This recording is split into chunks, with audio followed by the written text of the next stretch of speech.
बिस्मिल्लाहिर्रहमानिर्रहीम। फ़ारूक सुल्तान चट्ठा आपसे मुखातिब है। अस्सलामु अलैकुम माय डियर फ्रेंड्स। हमारे साथ होम्योपैथिक डॉक्टर मोहम्मद सलीम साहब है और उनका क्लिनिक है। जनाब, कहाँ है आपका क्लिनिक? अजीज़ होमियो क्लिनिक जड़ावल। माशाल्लाह। तो ये आपके साथ इनकी कोई रिलेटिवनेस है, रिश्तेदार है? कौन? अजीज़ होम्योपैथिक क्लिनिक? नहीं, मेरा अपना है क्लिनिक। अपना आपके वालिद के नाम पर है? हाँ, मेरे वालिद। अच्छा, ठीक है, थैंक यू। अच्छा जी, तो ये इनके ना वालिद साहब के नाम से मौसूम है। जनाब, आप मोटापे के बारे में कोई हदाया जारी फरमाएं ताकि कुछ मतलब है कि मोटा बंदा जो है कोशिश करे कि वो कुछ परहेज़ कर ले। आपकी क्या हदायत है? ओबेसिटी जो है ना जी, ये मेन प्रॉब्लम है चूँकि इस माशरे की। जी और ये अक्सर लोग फास्ट फूड जी। ज़्यादा यूज़ करते हैं या गोश्त वगैरह ज़्यादा इस्तेमाल करते अच्छा हैं। जी। तो इस लिहाज से उसको उनके लिम्फेटिक ग्लैंड जो है वो ओवरवर्क हो जाते हैं। Right sir. तो उसका जब ये रिज़ल्ट होता है कि फिर उसको फैट के साथ मिल के मोटापा जी। होना शुरू हो जाता है। जी जी तो चूँकि उसकी एक्सरसाइज नहीं होती, अगर वो एक्सरसाइज करे, जी। हार्ड वर्किंग कोई उसका फिजिकल वर्क हो, राइट तो फिर वो मेंटेन हो जाता है। राइट। अगर वो ऐसा ना करे तो फिर जी। साफ ज़ाहिर है उसको मोटापा होना होता है। और राइट।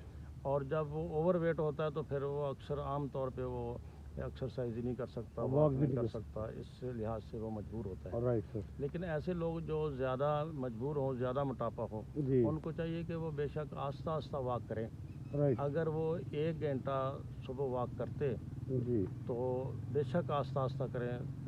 कोई ज़रूरी नहीं है कि उसने भागना है, दौड़ना है या उसने कोई रेस लगानी है। जी अगर वो ना भी कर सके जी। तो फिर भी वो राइट। अपना वेट जो है कंट्रोल कर सकता राइट है सर। और हो सकता है। लेकिन एक इसमें ये भी होता है कि बाज़ औक़ात ओवर एजिंग का ये एक मसला होता है। अच्छा तो जी। ओवर एजिंग में भी ये लिम्फेटिक ग्लैंड जो है वो ओवरवर्क राइट हो जाते हैं। राइट। और ख़ास तौर पे इस उम्र में जो 50-60 साल या इससे भी जायद। 40 साल से भी बाज़ औक़ात ये शुरू राइट। होता है। तो उसमें वेट का ये इसका प्रॉब्लम लिम्फेटिक का ज़्यादा होता है। जी और उसमें चूँकि वो आदमी पहले एज्ड हो चुका होता है, जी वो ज़्यादा वर्क नहीं कर सकता। जी। तो इस लिहाज से भी क्योंकि खुराक उसकी ज़्यादा होती, तो इस लिहाज से उसको मोटापा होना शुरू हो जाता है। अच्छा सर, तीन हमारे पास मीट्स मौजूद हैं। एक तो बड़ा गोश्त है, फिर छोटा गोश्त है और फिर ब्रायलर का है। तो ज़्यादा से ज़्यादा परहेज़ जो है वो किस किस्म के गोश्त से करना चाहिए? असल में जो है ना बड़ा गोश्त, जी तो उसमें फैट्स ज़्यादा होता है। जी। ठीक। और फिर वो चूँकि उसका मालिक्यूल जो है वो इंसान के मालिक्यूल से उसका ज़्यादा फ़र्क होता है। राइट। और जो बकरे का गोश्त होता है ना, जी। उसका मालिक्यूल इंसान के मालिक्यूल के करीब होता है, वो जल्दी हज़म होता है, हाँ जी। शुद्ध हज़म होता है। रिजेम्बलेंस है। हाँ जी, जो बड़ा गोश्त है वो जल्दी हज़म नहीं होता, वो काफ़ी Right. कई घंटे तक वो हज़म तो नहीं व्हाट होता। About broiler? ब्रायलर जो है इसमें चूँकि फैट्स नहीं होता, जी और ब्रायलर आदमी यूज़ कर सकता है, जी। इसमें कोई मसला नहीं है। लेकिन इसकी जो रिसर्च है, अमेरिका ने भी रिसर्च की है, इसमें कुछ एतराज़ात हैं लेकिन साइंसदानों को। देखो साइंसदानों को भी इतराज़ है, लेकिन कुछ मजहबी लोगों को भी इतराज़ है कि इसकी राइट। खुराक उसकी इस किस्म की होती है जो उसको जी देते हैं, तो जी इस जी। लिहाज से। लेकिन तो ये जो सर इसका ज़िबा करने का तरीका है, ये गर्दन को पकड़ा यहाँ से या नेक से, चोंच के और नेक के दरमियान में से, और उसको एक दफ़ा छुरी फेरी और उसको ड्रम में फेंक दिया फड़फड़ाने के लिए। तो what do you say about it कि ये सही तरीका है ज़िबा करने का? नहीं, देखो ज़िबा करने के बाद उसको फड़फड़ाने का तो ये तो शरीयत में इसकी प्रॉब्लम नहीं है, तो ठीक है। इजाज़त है? हाँ, चूँकि उसका जब वो फड़फड़ाएगा ना, जी तो ज़िबा करने का तरीका ही इसलिए है कि वो उसका खून जो है ना वो निकल जाएगा। जी। खून चूँकि शरीयत में भी हराम है, जी। खून को आप पी नहीं सकते, खून को आप यूज़ नहीं कर सकते। यानी आपके छींटे नहीं पड़ने चाहिए? नहीं, छींटे अगर पड़ जाए ना तो जी। वो तो आप आदमी धो लेगा, धो लेगा। लेकिन उसका असल में जो खून का हराम का मसला है वो खाने का है। उसको जी। पी नहीं सकता, खा नहीं सकता, यानी वो खून निकल जाता है तो साफ़ हो जाता है वो। नहीं, ये मैं सही कह रहे हैं आप, लेकिन जब हमने प्रॉपर तरीका देखा था, कुछ सादगी का दौर था, तो बाकायदा उसके जो पाँव हैं اس کے پر جو ہیں وہ باقاعدہ قابو کر لیے جاتے تھے. جس طرح بکرا جو ہے اس کو ذبح کرتے ہوئے، یہ بڑے جانور کو ذبح کرتے ہوئے کسائی کی کوشش ہوتی ہے کہ اس کو کھلا تو نہیں چھوڑ دیتے. برائلر کیونکہ بہت زیادہ بھاگ دوڑ کرنے والا جانور نہیں ہے، تو پھر اس کو ذبح کرنے سے اگر یہ سکون کے ساتھ اس کے ذبح کریں، اور یہ جو بہت زیادہ ذبح کرتے ہیں ان گنت تعداد میں، تو آئی تھنک سو کہ یا اس کو چھوڑ دیں، اس بحث میں مت پڑے. ہاں نہیں، اس میں اتنا بڑا مسئلہ نہیں ہے، اس لیے کہ وہ ذبح ٹھیک طریقے سے کرتے ہیں، لیکن اس کو لٹا کے کرنا چاہیے. لیکن ان کے پاس چونکہ اتنا ٹائم فٹافٹ کرتے ہیں، جلدی کر کے اس کو ڈرم میں پھینک دیتے ہیں. چلو یہ تو پھر یہ ایک الگ الگ ڈسکشن ہے. لیکن اس میں یہ ہوتا ہے کہ اس میں فیٹس زیادہ نہیں ہوتے، رائٹ، اور جس میں فیٹس نہ ہوں تو وہ یوز کیا جا سکتا ہے، چونکہ موٹاپے والا آدمی اس کو یوز کر سکتا ہے. لیکن اس کو بھی میڈیکلی روح سے یہ ہے کہ وہ اگر اس نے زیادہ ہارڈ ورکنگ نہیں کرنی ہے تو وہ 100 گرام سے زیادہ اس کو یوز نہ کرے.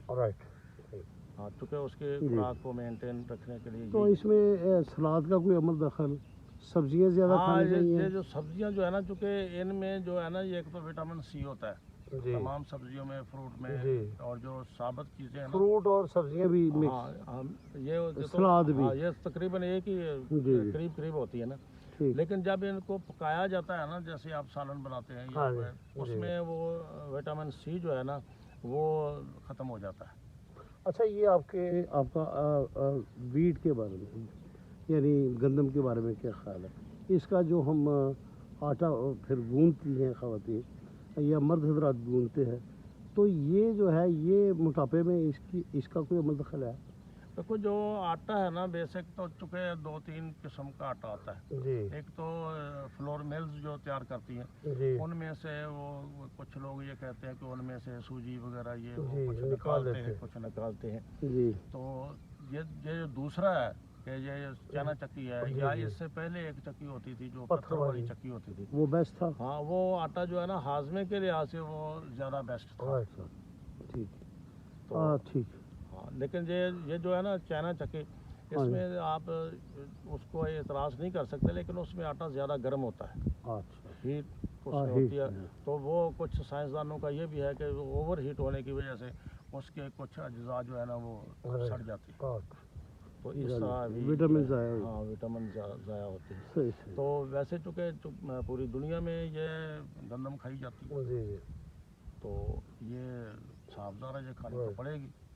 لیکن اس میں اگر کسی کو شوگر وغیرہ ہے تو یہ چونکہ کاربوہائیڈریٹس اس میں زیادہ ہوتے ہیں، تو کاربوہائیڈریٹس جو ہے وہ اندر جب ہضم ہوتا ہے تو وہ گلوکوز میں تبدیل ہوتے ہیں. تو چونکہ وہ گلوکوز اس کو پہلے ہی اس کا مسئلہ ہے، تو جب وہ بھی کاربوہائیڈریٹس بھی اس کے گلوکوز میں کنورٹ ہوں گے، تو پھر یہ ہوگا کہ اس کی شوگر جو ہے وہ انکریز. اچھا ڈاکٹر صاحب، آپ سے پوچھنا یہ ہے کہ آپ کا کلینک جو ہے وہ کس جگہ پر موجود ہے؟ ہاں، کلینک جو ہے جو عزیز ہومیو کلینک جو ہے نیا بازار میں مڑ کے جو ہے نا، وہ آپ کے غلہ منڈی کا پہلا روڈ جو ہے باٹ چوک والا روڈ، اس روڈ پہ ہے.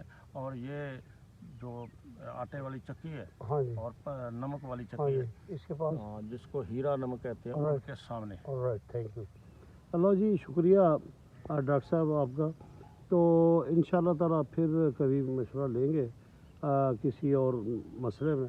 تو آئی تھنک کہ ہم جو حضرات موٹاپے کا شکار ہے وہ کوشش کریں گے ان ہدایت کے متعلق جو ڈاکٹر صاحب نے بتائی ہیں عمل کریں. Thank you very much. اللہ حافظ.